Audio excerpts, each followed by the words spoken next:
about 20 years, I was the only black male science fiction writer in the world.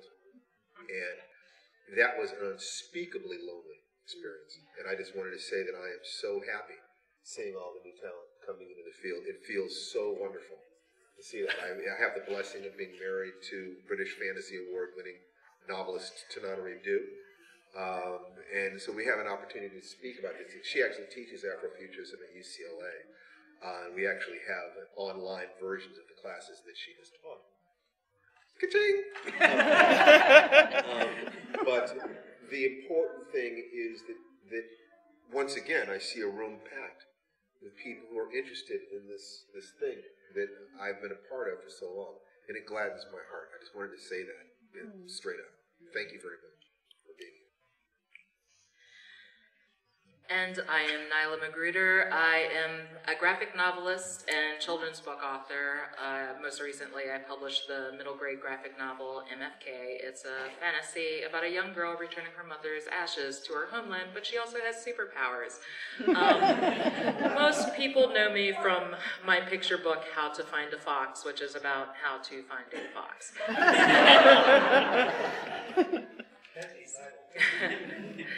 So let's jump right in. So Afrofuturism is a term that was first coined in the early 90s by Mark Derry in his essay Black to the Future, which I think as a title really sums up what Afrofuturism is about. But the idea has existed for longer than that. And sometimes in a society that consistently erases the Black existence from visions of the future, just the very act of asserting our presence is revolutionary. So we are going to talk about some of these concepts. If you will please leave your questions until the end, I will make sure there is time for that. But for now, I'm going to open this discussion to Rivers and Stephen. Could you both tell me, what does Afrofuturism mean to you? I don't want to default to going first just because I'm next to the moderator. Well, I'm going to go first this time.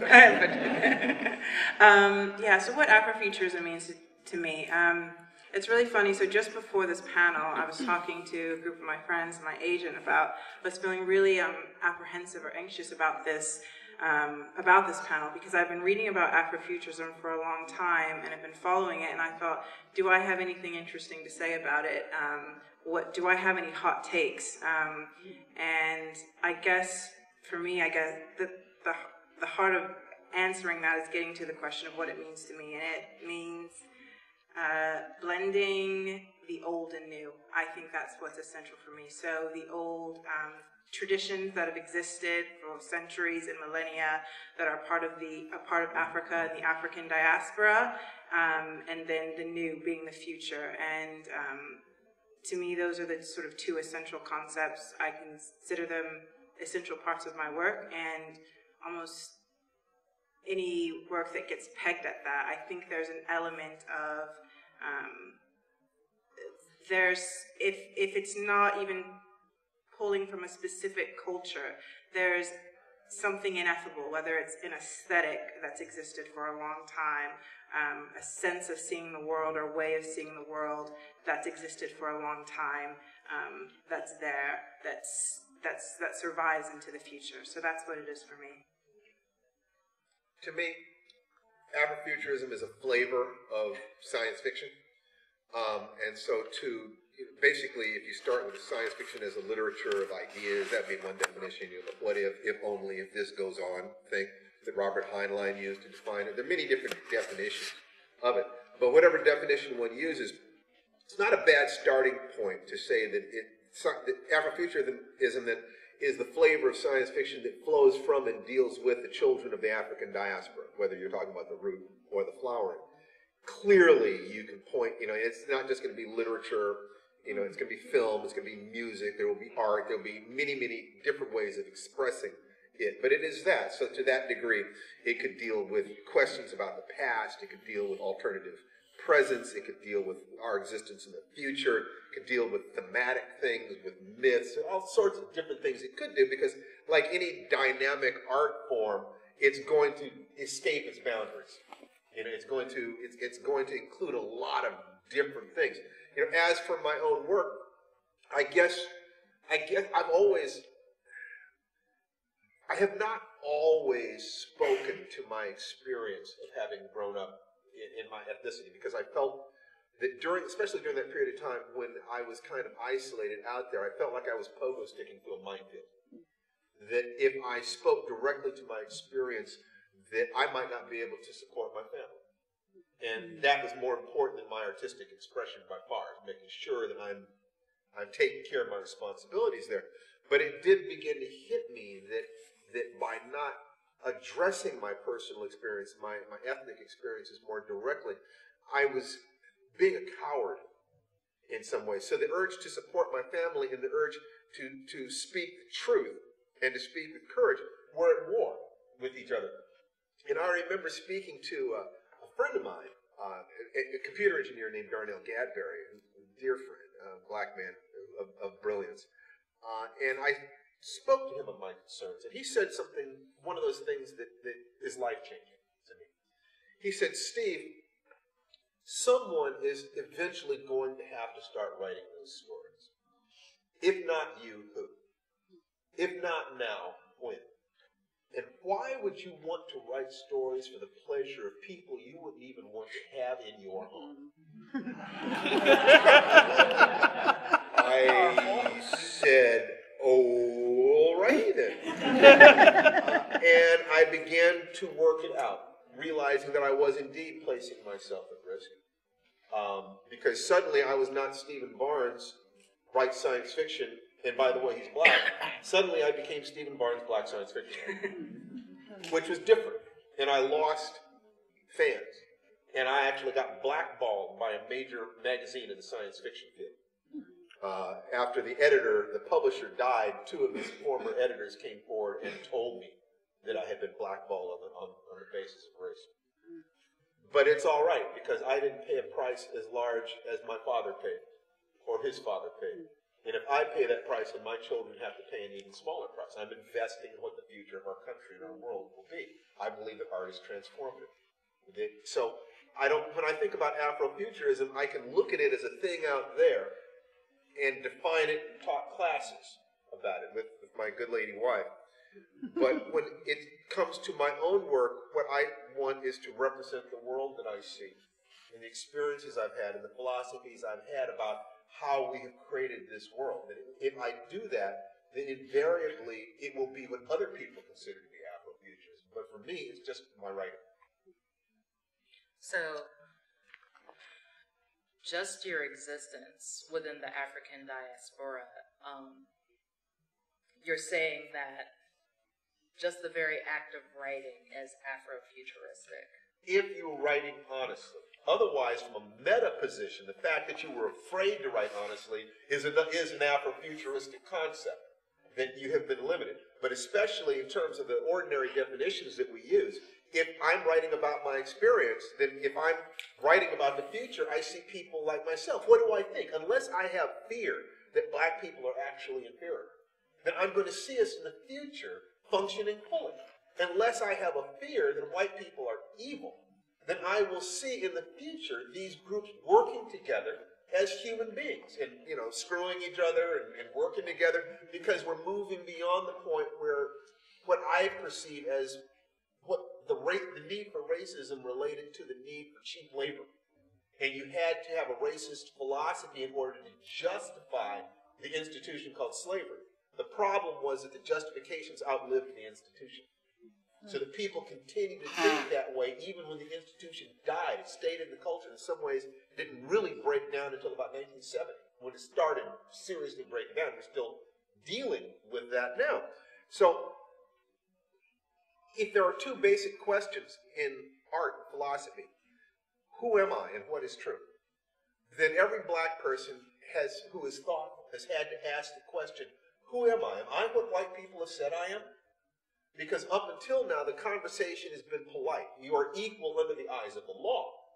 But are you really equal? Are you really equal? Because if you're really equal, that implies some very interesting things about our history. It implies some very interesting things about individual and institutional force being used, because you can't deny the statistics in terms of incarceration rates and inherited wealth and infant mortality. That shit is real. So you've got basically only two ways to look at it. Either we're inferior or we're equal and the territory's been very different. And of course, there is another possibility that doesn't get talked about too much, that we're actually superior. You know? Laughter, by the way, is a release of tension. There you go. Good note. So it behooves artists to ask questions. What is the nature of who we are? What is thou? What am I that God is mindful of me? What is it that we are as human beings, as individuals, as a culture?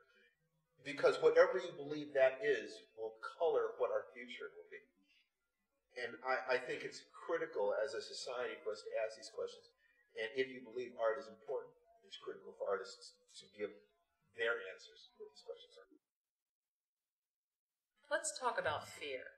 I'm gonna try and bring two ideas together. And one idea is that Western society sometimes puts more value in Black pain than Black joy.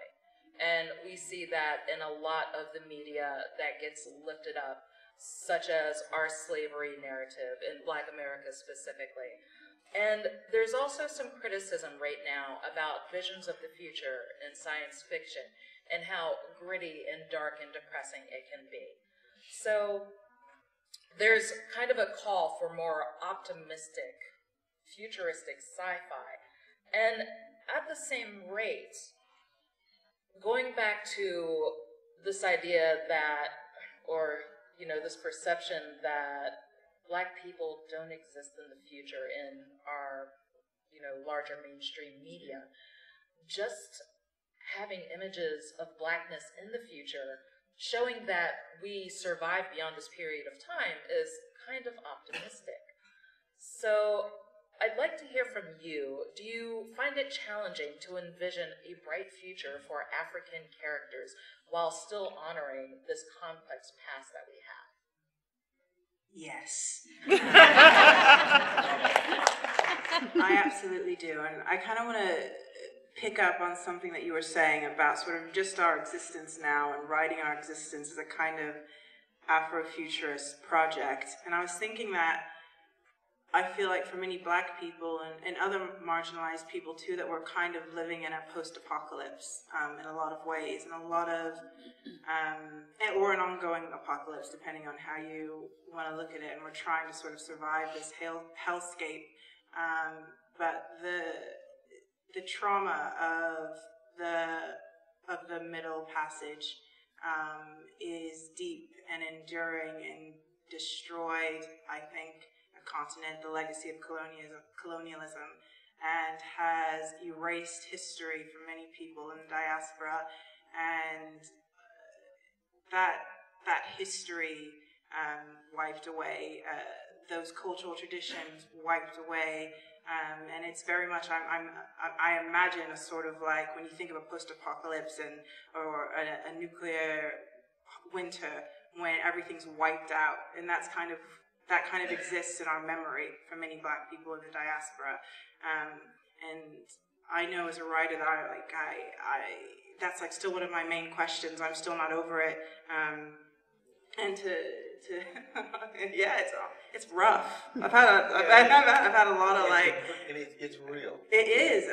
It's like it, and I've been, for the project I'm working on now, I'm doing a lot of working with the sort of long view of the civil rights movements, kind of starting more in like the 30s than the traditional 60s, and looking at that and what a lot of sort of Black intellectuals dealing with this. And also, if you can even go earlier back to that, and you think of the idea of Pan-Africanism, and I think a lot of it is trying to sort of, what do we do with this big hole that kind of exists for a lot of us? So I think that I know my work, and a lot of Black work is still trying to work through that and deal with that. Now, I think the question of stories of Black suffering are uplifted is kind of like a white problem, and I don't consider it my problem. I'm going to continue to write about Black suffering personally, because I I still need to work through that. But the issue is the industry and what stories get published. I feel like the issue is always, it's not what's being published, it's that just that is being published, right? And not anything else. And there's also counters to that, like Black Panther, since we're here, right? Which I think is very much a Black joy movie that also dealt with those questions though a little bit. I think that that was that's Killmonger, right? Like he's kind of this sort of abandoned in the diaspora and has to grow up on his own, and he returns there. So I think that's an example of a story that really worked with this question, but found a way to make it where it wasn't lingering so much in that suffering and pain, and showed Black possibilities and Black futures. So yeah, that's kind of my take on it.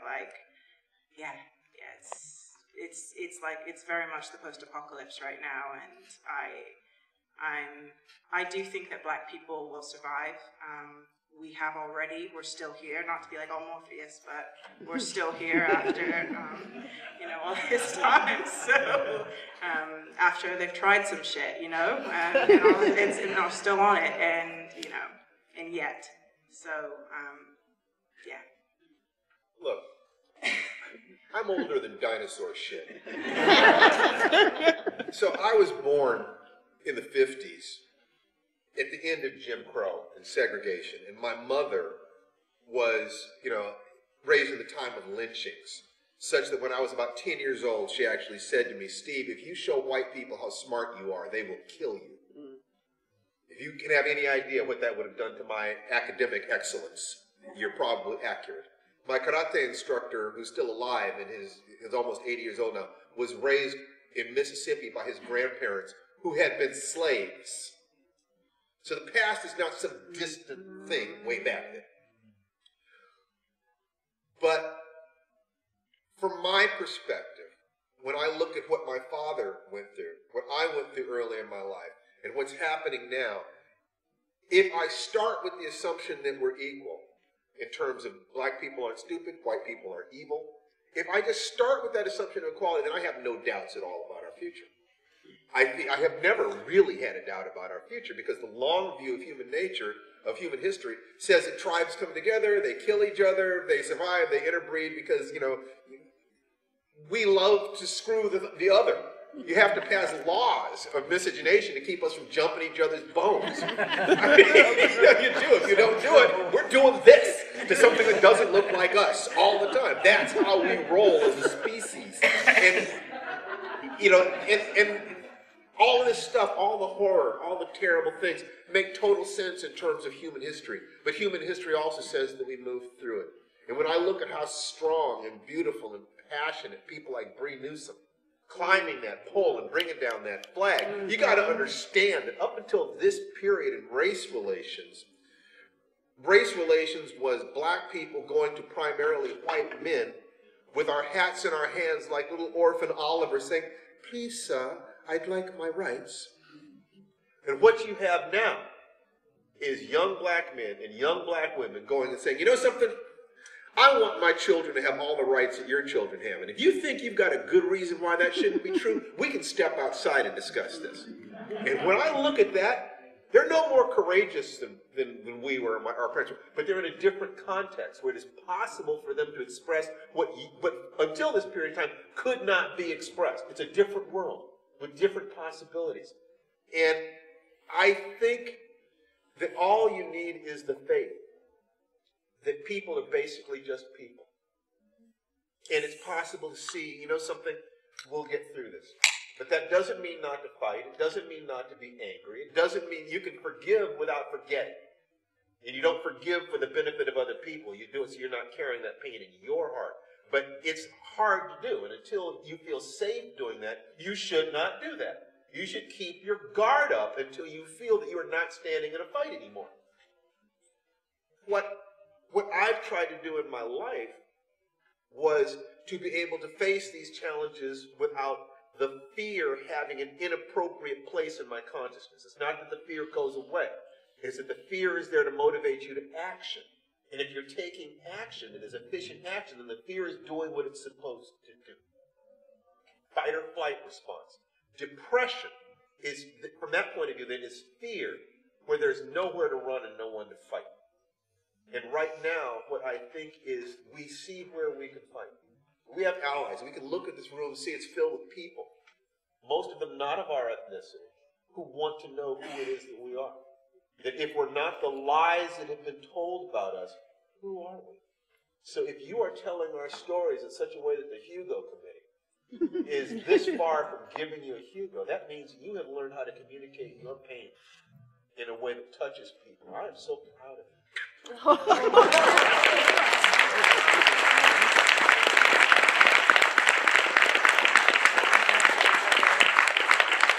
That's very kind. Not kindness. I'm not kind about this. I wouldn't blow smoke up your skirt.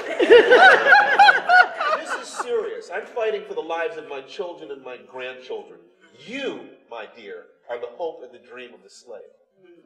You, your generation, are the people that black people have been looking for, fighting for, dreaming of, praying for 400 years.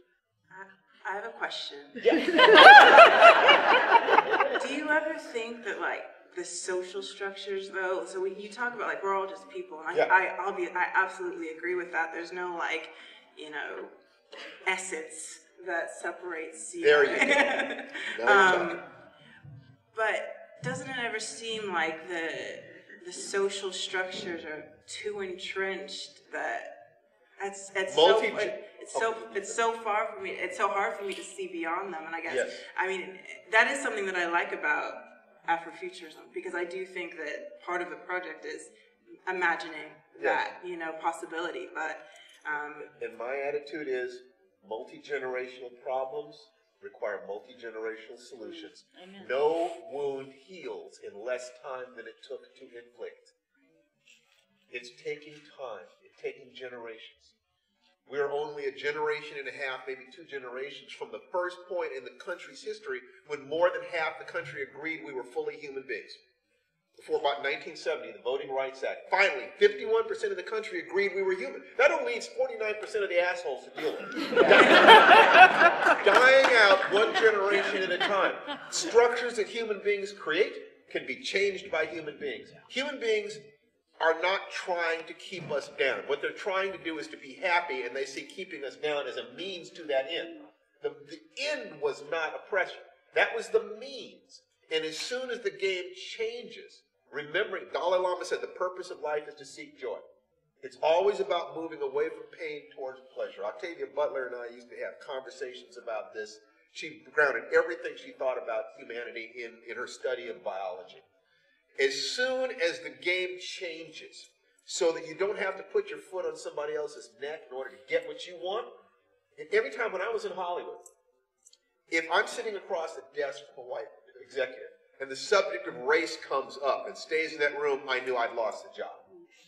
But if I could keep his attention on what we can create together, look at this show we can do, it's going to be so good. Now he's thinking, you know, I can get my Mercedes.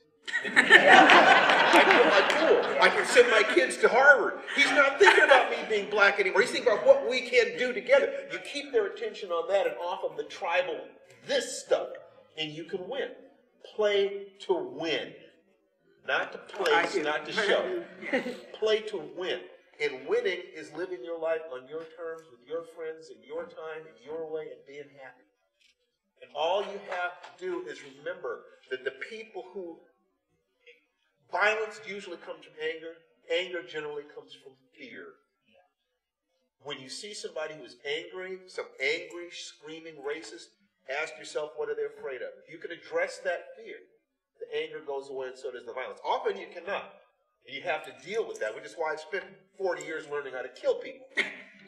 To be totally honest. It wasn't just because I thought martial arts were fun. It's because I didn't want to walk the world being afraid. But once you get that you and I can kill each other or we can have peace, most people will choose peace. If you can show them a better way to find joy, most people will do that. The few people who do not, you can create community with people to stand beside you. and protect you and to watch your back if you can watch theirs. I believe in humanity. I really do. And that stops me from feeling any kind of despair. It may not happen in my lifetime, but I'm not so important that I expect everything to happen in my lifetime. You know, I'm a dinosaur looking for a tar pit. You are the future, and your children are the future. I'm fighting for them. You understand? Mm-hmm. All right. Amen.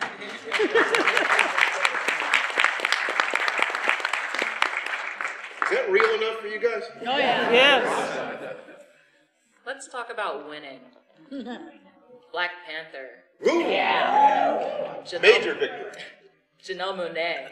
Woo! Get out. Yeah. Yes. I just want you guys to gush about like the state of Afrofuturism right now. Like, we are living in a time when this media is breaking through. Yeah. I can talk at any length Yeah, and on I know, any subject, right? so don't I know. please go Gotta first. get in. I gotta get in. I think we need a starting point. Like, I'd love to hear your introduction to Afrofuturism. Oh, absolutely. So, I mean, it's hard to say because I'm not sure. We can talk about this. Maybe you have thoughts on it. Is if there's a distinction between Afrofuturism and Black sci-fi, or sci-fi written about Black people that has Black characters in it. Like, very recently, some interviews with Nnedi Okorafor, for example, she's really distanced herself from that term for various reasons that are, you know, part of her background and what's important to her. And like something you said, that label is often just kind of applied, you know, to certain works without, you know, so when I was first introduced to a Black sci-fi writer, like many people, it was Octavia Butler. I was 18. I was in it was my first girlfriend, and she's like, you know, of course Octavia Butler. Of course, who? So, you know, she gave me a lot of her books, and I read through them with such interest because even, she's so weird and so interesting. I need to talk to you at some point, just to since you knew her, yes, I need to do that. And it was just so different than anything that I had read before. It really was. Like, it was so clear that this was a different point of view and coming at it from a different perspective, so much of it. And I recently had the chance to reread Parable of the Sower for some project or another. And I think that book is, because I use that book as my touchstone for talking about this genre because it's a very basic story. You know, you kind of have this post-apocalyptic setting, and, you know, you're traveling on a road kind of, and, you know, everything's terrible. There's so much violence. And, like, we've seen that story so many times, but it is so still marked with this blackness. And it's the idea of this religion, or this belief system, or just the way it is, like the protagonist would not want you to call it a religion. It's just something that she discovered that's true about sort of the nature of change, and the only sort of inevitable truth is change. And the fact that it's a complete subversion of the hero's journey. Like, page 1, she's like, I'm uncovering the truth. I will buck everything that sort of challenges that. And of course she grows and changes, but there's not this like sort of series of obstacles that she goes through. She starts out with this sort of confidence and power that I think I was really, really attracted to and I hadn't seen before, and certainly not in a Black character. So that's probably was my introduction, and to Afrofuturism, if you want to call it Afrofuturism, or I don't know if it's just Black sci-fi or if it's just science fiction that happens to be by a Black writer with Black characters. I don't know. you know, what those things are. But yeah, and right now, oh man, Janelle Monae. Right? yeah. I mean, she's been at it for a while now. You know, you know, she's not new either. And I think something that I like about her, and sort of going back to sort of the broad definition of Afrofuturism, and it talking about like myths, and it also connects to Afrofantasy. Like some of I remember the song Sir Greendown. Do you guys know that song? Oh man, like it's kind of like this like dreamscape haze, like almost kind of like a very medieval fantasy feel to it. And I never heard something like that by a Black artist, by a Black musical artist. And just like the level of innovation, the level of like taking and expanding what's ours, and I think that's what's really beautiful to me and what I'm digging. I think that this is an amazing moment in Black cultural history, in that sense of speaking truths that have not been spoken up until now. Get Out, where a core truth about Black and white relationships was told on the screen brilliantly. That truth being from a Black perspective, can we trust our allies? Can we ever trust white people? From the white point of view is, can we ever be trusted? Has there been so much pain we cannot be trusted? And I saw white and Black people coming out of Get Out having this conversation. And to me, that's what enables you to knit a culture together, real communication. Black Panther is beyond the shadow of any doubt, in my mind, the most successful on a number of different levels piece of what I call Afrofuturism. And Black science, that's just language. You know, splinter it as many ways you want to, that's fine. You know, but a rose by any other name is not a chrysanthemum. And a chrysanthemum by any other name would be easier to spell. But when you ask yourself why Black Panther was so important, it's because it became a cultural phenomenon. Why did it become a cultural phenomenon? I remember having a conversation with Reggie Hudlin, and Reggie said Hollywood has never seen what happens when Black people decide that something is going to get all their money. That they're going to support this 100%. We've never seen that before. It's never existed before. But why did Black America do this? What was the difference between Black Panther and Iron Patriot, or the Falcon, or Blade, or any of these other characters? I'll give you my theoretical answer. And it relates to something very important. Every group of human beings on this planet, I've said this yesterday, has a mythology that places them at the center of the universe, that connects them directly to the divine. Jews are the chosen people, and the Japanese are all related to the emperor, who's related directly to God, and Native, and the language, the name for most indigenous people simply means the people.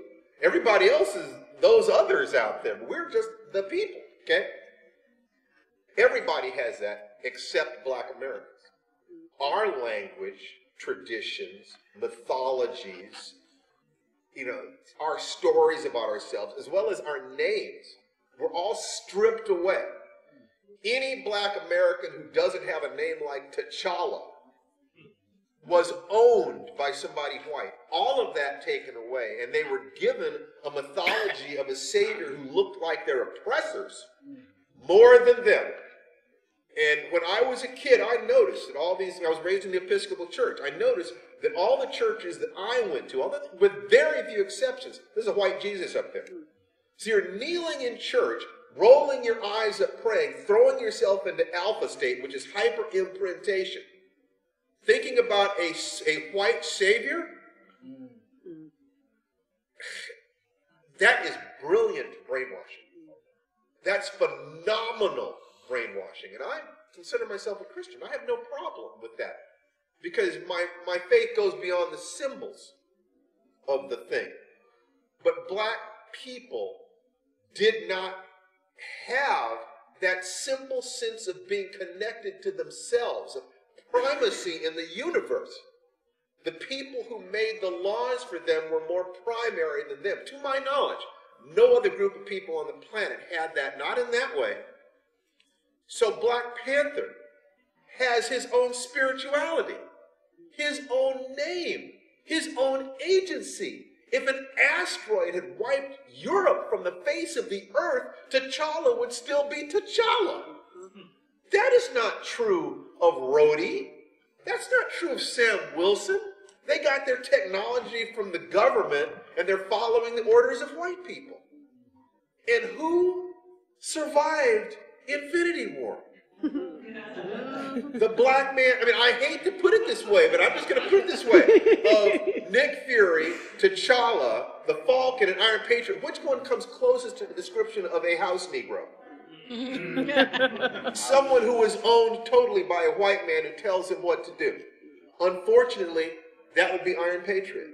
That would be Rhodey, who also is the only one of those people who was emasculated. Oh, fractured his spine in Civil War, did he? Well, he's not sexual competition anymore, is he? He has a white name, follows a white man, and cannot screw. Now,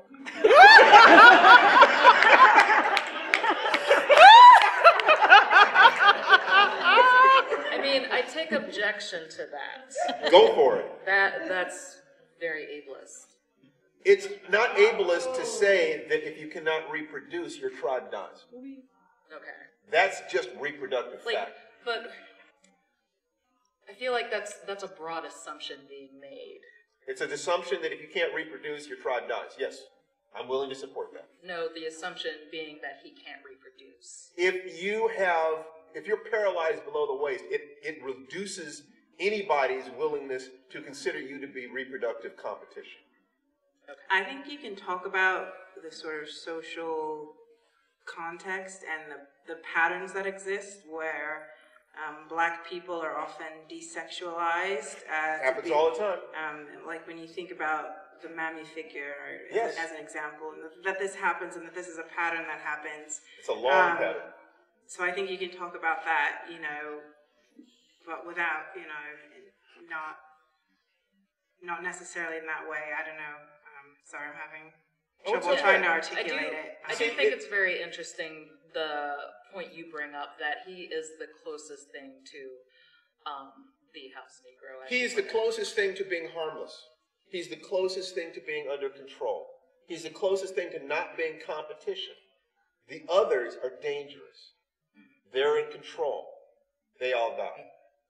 Well, this is fascinating, but I do want to leave time for questions. So very quickly. Wait, can I have one more comment? Yeah, go Is for that it. terrible? Okay. No, go. Because you were talking about sort of black people being stripped of names, history, et cetera, and I was thinking, I've just made this connection to Get Out and the idea of the sunken place and literally like all of that stolen, and you're kind. Okay. I will tell you what the metaphor of the sunken place was, because Jordan Peele came to my wife's UCLA class and we had a chance to talk about this stuff. And what he said was that the sunken place was his metaphor for black incarceration. And that he was sitting there at the desk thinking about the fact that there were black people in prison for smoking less pot than he had sitting on his desk while he was writing the script. All right, really quickly, I'd like us to look into the future. Where do you think this genre is going, or where do you hope it goes? I just want more, period. I don't care what shape it takes. I don't care about the specific visions of specific writers. It's just, right now, there's still like, we talked about these phenomena. It's like, okay, we have like one or two musicians, and, we have a couple of breakout films, and, there's stuff happening in different, in comic books and in literature, etc. But it's still like there's a representative few, and there just needs to be more of it. So that's all I have to say. I don't even care if it's good. I just want lots of it. Who saw Sorry to Bother You? I hung with Boots Riley at Sundance. He was the coolest person to hang. So what we're seeing, and what you said about I don't even care if it's good, is critical To understand. Because evolution demands that you have millions of entities, most of which will fail. Okay. Light, heat, and pressure create diamonds. If we start with that assumption of equality, then the greater pressure that has been in our community should create some brilliant artists. But that means there have to be a lot of artists who fail, so that a few diamonds can rise. This is critical. There has to be that. You know, and I want you to have faith that in your heart there is something as precious as the stars. And that we want to support you so that you have room to fail if need be, so you can find that voice inside you that's capable of rising to whatever level you can reach. This is your turn. You can support me by buying an unkindness of ghosts. Don't be shy. And my forthcoming book, The Deep. Absolutely. All right, questions? Yes. I'm going to use my inside voice because I'm a librarian. And so for me, the library is where I work. You've talked a lot about Black Panther, which is great. I loved it. I adored it. My problem walking into this con in the exhibit hall and other cons that I've been to this year, I don't see Black Panther reflected. I don't see T-shirts. I don't see art. There's a little bit here and there. In fact, I'm getting a commission badge tomorrow. Where is fandom, large-scale general fandom, in terms of adopting and enhancing and adding to Afrofuturism, or are we in fact ghettoized? Pun intended. You see yourself? I see me right now. You see you? You look around this room to see the number of black people in this room. This is a sea change. So whereas it's not what it needs to be, it's happening. So yeah, I saw a couple of Black Panther posters, some T-shirts. I would like to see more, and there will be more. And it's good to agitate for there to be more.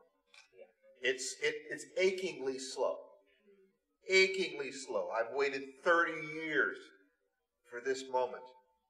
I understand why it feels like it's not happening fast enough, and there's no reason in the world why you should feel patient. It's like, what I like is that attitude, patience my ass, I'm going to kill something. So you keep that impatience. It's your time. So agitate for it, demand it. Go to these people and say, I want this, and then when they give it to you, buy it. Ma'am? Do you see Afrofuturism as primarily an African-American movement experience? Because my experience traveling in primarily in nations controlled by the children of the diaspora is not at all the same. There's a different Black experience in the Caribbean, in Black-run countries and across Africa. So I'm wondering, are there voices and is there Afrofuturism? And I think that's kind of how Black Panther emerged these days. Is there a different take perhaps in voices coming from elsewhere in the world? Okay, just to repeat the question very quickly. Is Afrofuturism specifically a Black American movement, or does it exist across the wider diaspora? It'll be different. It'll be different. There's Nigerian science fiction that there's terrific stuff happening there. And Nnedi Okorafor is able to write about an experience connected directly to her Nigerian heritage because she knows what her heritage is. I don't think it's an accident that Sidney Poitier was raised in the Caribbean, where he had a complete community. I don't think it's an accident that the first Black president had the name Barack Obama, because he was connected to his heritage in some ways. So that sense of being lost, of being orphans, they don't have that. They have other issues, poverty issues, and this issue and that, human issues. No. That's someone else. That was Tony Adeyemi. Who Fears Death, and sort of Nnedi's terrific. There will be differences, yes. Yeah, I mean, my feeling is a lot of it is just kind of like U.S. dominance, and publishing period, you know, and what voices are being published and are able to be published. So I definitely agree that that's an issue, but yeah, Yes.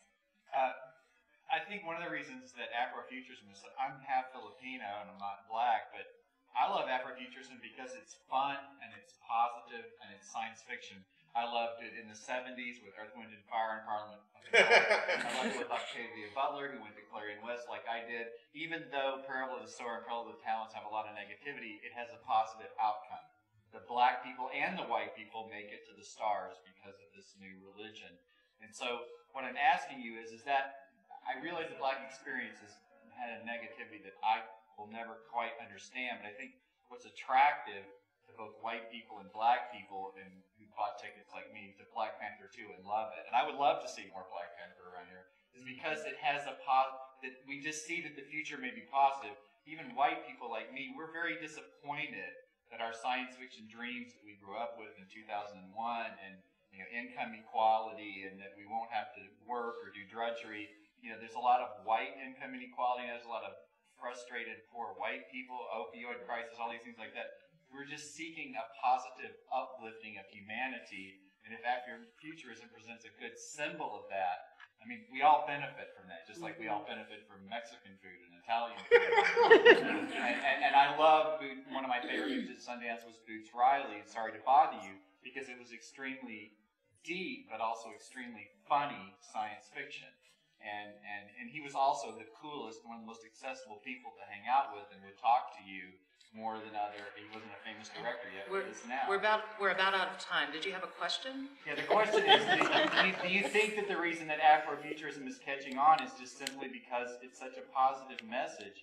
And maybe it's just the media has filled us with a lot of negative messages regarding African American. I mean, a lot of it's legitimate, but just the specifics. Okay. That's the question. Positivity. No. I think that it's the new thing. It's a new flavor. Now, if you have a lot of different writers, they will have a lot of different points of view. Some of them will be down, some of them will be up, some of them will be sideways, and the market will decide. But what's important is to support the art that touches your heart. Not for political reasons, but perhaps for philosophical reasons. More importantly, for entertainment reasons. The primary purpose of any art writing, any book, is to provide at least as much entertainment as a six-pack of beer.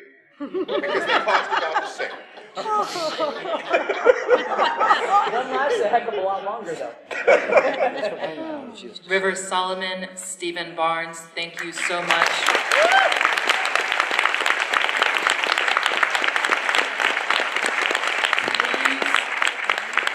Please seek out their work and support them. And again, congratulations, Rivers. Good luck on Sunday. Afrofuturismwebinar.com. Have it right there. Okay. That's the class that Tanana Reed was teaching at UCLA. It's available online.